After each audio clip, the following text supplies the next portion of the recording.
giving these cheap golf balls 4.5 stars out of 5. And the bigger question is, are they mine? Cover your ears, ladies and gentlemen. Oh wow, that is loud. Last week I reviewed the Srixon Marathon ball, which I stumbled across in my local Sports Direct, and overall I thought it was an outrageously good ball in terms of value for money. But there was 2 problems with that video. Number 1, I thought it was the cheapest ball in Sports Direct, which it wasn't. And number 2, you can't get a hold of them for love nor money, which the same can't be said for the golf balls that I'm going to be reviewing today. And even though both of these golf balls are great value for money in terms of price per ball, I was quite surprised and taken back, and got me thinking, who's leaving all these good reviews? I'm very much similar to a lot of yourselves. I go on reviews for basically everything. 4 stars, 4.5 stars, to give myself some kind of confidence that the product that I'm buying has been tried and tested by other people, which they deemed worthy enough to leave it a good review. However, with that being said, even though these balls are very cheap, potentially the cheapest golf balls out there on the market, are they really worth 4 stars? Are they really worth 4.5 stars? Now, this isn't how I found the box in Sports Direct. It's quite wet and cold down here at Sanford, and this initially was used for the trick shot, but let's just get the balls out so you can see. No sleeves inside the box, and I'll show you a review that I thought was hilarious on Amazon that I saw, where the person obviously bought them from Sports Direct, selling them through Amazon, and didn't even bother to take the stickers off the front. And what's interesting is that these were actually cheaper a year ago, and it seems like they've gone up by £1 or £2 a dozen. They're everything you can expect from a relatively cheap golf ball. They are quite hard, very much pebble like. However, we still want to know what's the best value in terms of driver distance, irons, wedges and everything else. Is this just a bit too cheap? And for £2 more, or potentially you could buy 48 for £23. And to be honest, now I realise it's actually cheaper to buy in terms of bulk than the V100. You're getting these balls for under 50p a ball, and the best thing about this recommendation is there's a ton of supply of them. When it gets cold, wet, greens are going to get somewhat slower.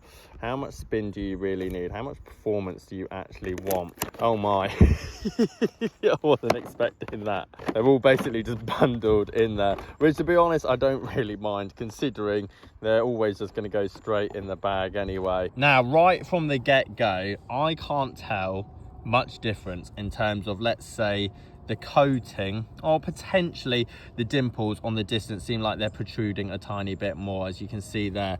However, the Slazenger V300, you can clearly see the line of the golf ball where the 2 halves have almost been stuck together.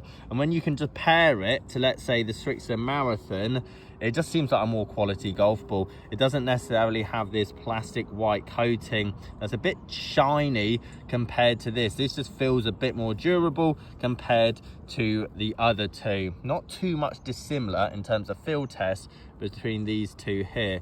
Not to mention, I feel like the Srixon almost looks bigger. I don't know if that's just me. It almost looks bigger compared to the other 2. So if we just go on appearance alone, feel, touch, and then again quality just to the naked eye, I'm not going to give it 4.5 stars out of 5. We're going to give it a 2 out of 10. And the Srixon, I would say 3.5. And if we put Pro V1 as the standard, it gives us some kind of idea where these all rank. Moving on, and I did this with the Srixon Marathon last time, you can just feel how soft it is off the face. And it's a big thing, got nothing to do with performance whatsoever. But for a golf ball that we're using for over 4 hours on the golf course, you want to have the confidence that the cover is somewhat reacting with a club face. And again, that's got nothing to do with performance alone, considering how little the ball actually stays on the club face, but more of a personal choice. Right, V100.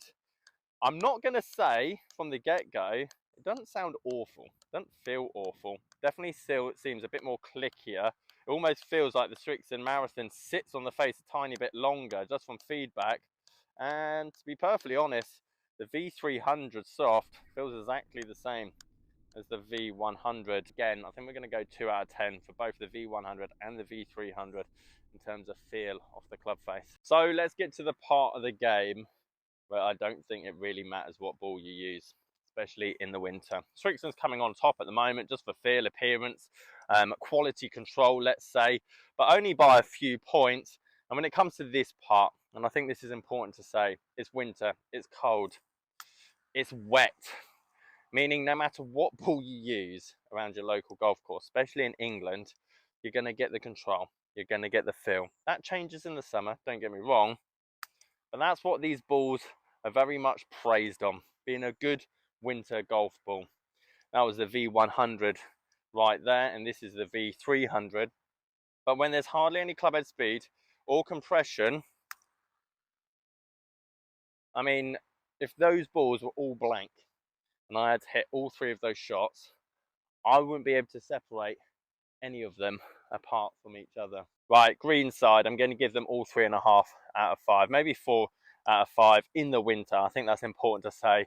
You don't need stupid amount of spin in the winter to have a half decent short game. There's no question about that. So that might be good for a few of you guys wondering, I want a cheaper ball for the winter, but I want a bit of control around the green. Trust me, a pebble is going to stop on greens, especially in this country this time of year.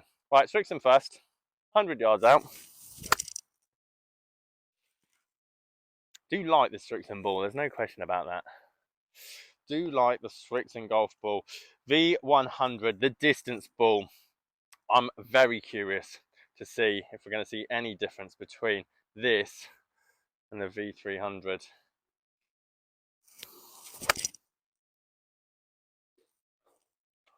Tell you what, tiny bit higher than the Strixon, but I've just seen that absolutely rip on the green over the hill. Then give me a tiny bit of a clean for the V300. Right, V300, I can visibly see the water on the golf ball. Getting any spin from any 3 of these golf balls is always going to be a struggle. Oh, I like that. Tell you what, that felt actually somewhat different. I'm very interested to see those pitch marks on the green. Okay, let's put my wedge dispersion to one side from 100 yards. That Strixon ball's obviously come off the mound and kicked somewhat forward. But again, the V300 and the V100, similar reaction into the green. However, this one definitely felt a bit more solid. The V300, I don't know if that's placebo. Again, I've only hit 1 shot with each from that kind of yardage. And obviously we're going to hit some slightly further away now. But the point I'm trying to make in this video is that you could use a Pro V1 or a noodle, and the ball's going to react virtually the same way when it comes into these kind of soft greens. Now, just to test my theory, I wanted to hit a few more wedge shots with each golf ball just to make sure that my conclusion is correct. And even though all 3 golf balls stopped on the green, similar amount of pace, I definitely felt like I was getting a bit more height and better feel from the Strixon Marathon and the V300. I don't know if that's placebo, I don't know if that's design or manufacturing, but considering the V100 and the V300 are virtually the same price if you bulk sale, well, the V300 is definitely taking the top spot out of the 2 of them for me at the moment. I did a quick bit of testing just to get a good idea of these 3 golf balls, because to be honest, it's the reason I stopped reviewing brand new drivers when they first come out and you're comparing one to another. How do you find enough words in the English dictionary to try and dissociate all of them from each other? We're going to go, actually no, I lie. Let's go V100 first. Because even though in terms of the distance that you're getting from them, there's no difference between all of these, but these definitely go lower from what I've seen, especially as I was testing them just a minute ago, and hopefully I'll show you that with these few shots. I mean, it's just a bullet. That is so low, and again, it is winter and it is wet. But I mean, I'll show you where that's finished up. I mean, that's 20 foot from the flag, but it's just stinger material. And again, in the summer, that is out the back of the green. There is no question. And trust me, you're going to get a bit more spin as well. Don't get me wrong, because it's not good. It is wet and muddy and everything else. So you will see a tiny bit more. But for winter, I mean, if you're a links player, that is just ridiculously low. Considering I'm using a big cavity back 6-iron. Right, V300 here. Now, I did find this with the test before, not much difference, but I did see a tiny bit more height with the V300 and a slightly more solid feel. I don't know if that's good, I don't know if that's bad. I'm not saying the V100's any different, but from the other tests, I do feel like the V300 has crept on it a tiny bit from what I'm just used to. And I don't think it's performance, I think it's more feel and sound. Those dimples are slightly different. I think technique still plays a massive part when it comes to the kind of launch conditions and spin you actually want from these golf balls. And a dimple here and there won't make much difference. I didn't even hit that good, which is a shame. But it even went higher than the other two, even though I hit it fat. So there's the Marathon Soft. Obviously I hit it a bit heavy, but still stopped on the green and spun back. Is a V100 that I rifled, and there's definitely a difference between this V100 and the Marathon Soft. There's no question. That is essentially just a bullet machine. Especially in the summer, I can imagine you seeing a massive difference between these golf balls in terms of touch and feel as you start getting further away from the hole. The V300 is currently in the bunker over there. So in terms of the rating, I'm going to go Strixon Marathon Soft 3.5 out of 5 for the long irons. I mean, it does everything you need it to do in terms of the winter. It gives you the height, it feels solid. I just overall think it's a great golf ball, considering you don't need the performance of all the other top end balls because it is that much wetter and it is that much softer. However, the other two golf balls, even though I think the V300 is better, and that could be just psychological in terms of sound and feel, perform very similar. Not to say that they've performed rubbish today. You've seen them spin on the greens, you've seen them stop. If anything, having that lower flight in a cold, wet winter's day isn't necessarily a bad thing. And the difference between these two and the Marathon Soft is you can get a hold of them. And not only that, they're under 50p a golf ball. The question is, will they sound like under 50p a golf ball when I hit it with a big stick? V100 up first. Cover your ears, ladies and gentlemen. Oh, wow.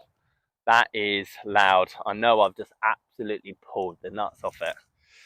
But geez, that's nearly pierced my eardrum. That to no end, and that is all me. But there is one concern that I do have with the V100 and potentially the V300 is that if they spin this low, and obviously it's just for raw distance, if you were to put any side spin on it at all, it's going to be very unforgiving.